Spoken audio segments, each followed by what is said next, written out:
L'évaluation du contrat d'objectif du ministère de la Transition digitale, des Postes et des Communications électroniques au 30 juin 2025 se chiffre à 53% contre une cible de 50%. C'est donc un résultat satisfaisant. Et les acquis, justement, qui ont permis d'atteindre ce résultat sont, entre autres, au niveau des infrastructures, la poursuite de la couverture des zones blanches et également l'élaboration des spécifications pour le lancement des marchés de la couverture des 750 nouvelles localités qui ont été identifiées pour être couvertes cette année. C'est également 38 nouveaux bâtiments interconnectés au RESINA et c'est aussi la poursuite de la construction des 2 mini-data centers où il y a des avancées significatives et même si on déplore des retards. On a aussi, au niveau du renforcement des capacités opérationnelles de l'administration, 214 nouvelles recrues qui ont été formées et qui seront mises à disposition très bientôt au niveau des différents départements ministériels et qui pourront venir contribuer à accélérer la dynamique en cours, notamment au niveau de la dématérialisation des procédures de l'administration. Au niveau justement de cette dématérialisation, au cours du premier semestre, nous avons pu finaliser la feuille de route pour 2025 avec 75 procédures qui ont été identifiées et les acteurs sont déjà à pied d'œuvre pour la mise en œuvre de cette feuille de route.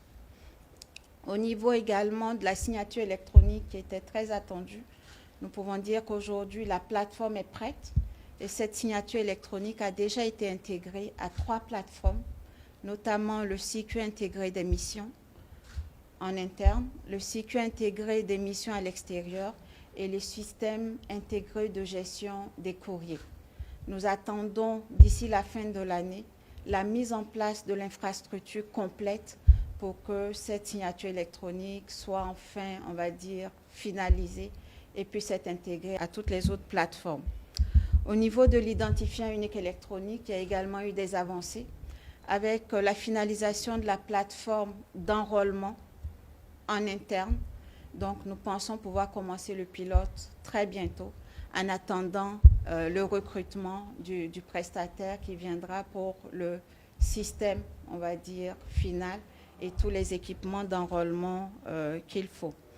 Au niveau du cadre juridique, là également, il y a eu pas mal d'avancées avec l'adoption de plusieurs décrets, notamment celui relatif à la délivrance de l'identifiant unique et à la gestion de l'agrément technique au niveau des systèmes d'information en matière de sécurité. On a l'adoption de l'avant-projet de loi sur les activités postales et la finalisation de 4 avant-projets de loi qu'on va bientôt soumettre au côté Val et en Conseil des ministres. C'est l'avant-projet de loi sur les transactions électroniques, l'avant-projet de loi sur les noms de domaine, l'avant-projet de loi sur les communications électroniques. Donc là, on peut dire que c'est les principaux acquis que nous avons pu avoir sur ce premier semestre. Et pour les difficultés qui ont émaillé la mise en œuvre de ces chantiers, on peut retenir la défaillance de certains prestataires, donc ce qui a occasionné des retards. On a également le manque de ressources, ça c'est récurrent au niveau de toute l'administration en ce qui concerne le personnel IT. On a également l'inaccessibilité de certaines zones pour des activités telles que la couverture des zones blanches ou encore le rétablissement des services de communication électronique dans les zones à haut défi sécuritaire. Et enfin, on peut également noter le problème d'approvisionnement en équipements qui doivent être commandés à l'extérieur et où aussi on a des délais qui impactent la réalisation des activités.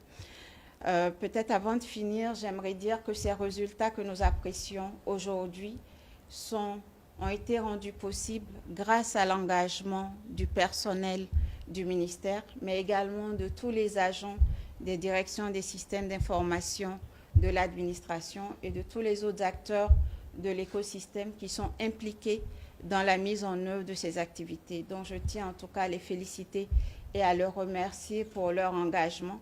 Et je les invite à redoubler d'efforts, à se mobiliser davantage parce que les chantiers sont toujours en cours et les résultats sont très attendus, non seulement par l'administration, mais également par les usagers.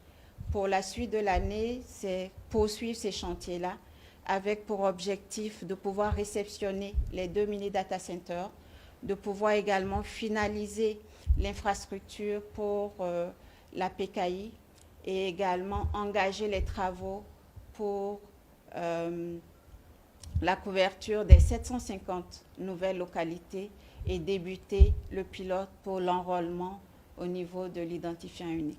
D'accord. OK, donc peut-être je commence déjà par la dernière question, les data centers. Aujourd'hui, nous avons des data centers, mais la capacité est insuffisante pour pouvoir héberger toutes les plateformes, toutes les données de l'administration déjà en local.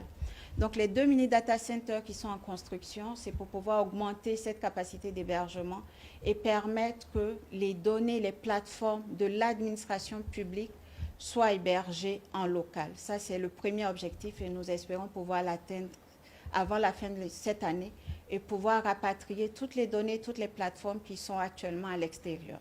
Il y a un autre projet qui est inscrit au niveau du projet d'accélération de la transformation digitale au Burkina Faso, le Pacte digital, qui projette la construction d'un data center national, tiers 3, et celui-là va nous permettre de mettre en œuvre de façon effective la politique sur la localisation des données au plus près des usagers. Donc, ce data center ne sera pas seulement pour l'administration, il sera ouvert au privé.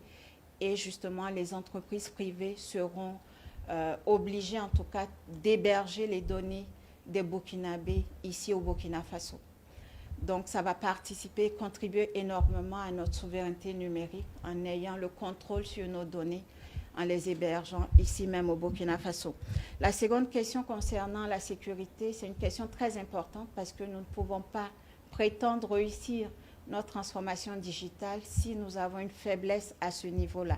Donc, nous travaillons en tout cas d'arrache-pied pour que la sécurité des systèmes d'information soit à la hauteur de notre ambition de pouvoir aller vers une administration digitale.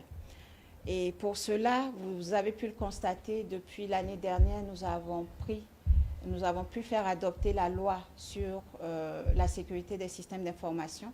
Nous travaillons à l'opérationnalisation de l'ANTI afin qu'elle soit, on va dire, plus forte et plus équipée, plus armée, non seulement au niveau personnel, mais au niveau des équipements aussi, pour pouvoir justement prendre en charge cette importante question.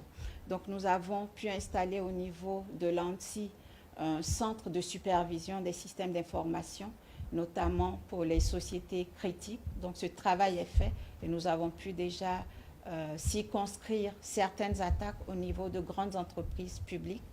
Nous avons renforcé les équipes opérationnelles également et nous avons aussi décidé d'accompagner justement cette montée en compétence, cette opérationnalisation de l'ANTI avec le recrutement d'une firme qui va nous permettre en tout cas de faire bouger les lignes et d'avoir une ANSI à la hauteur de notre ambition. Merci.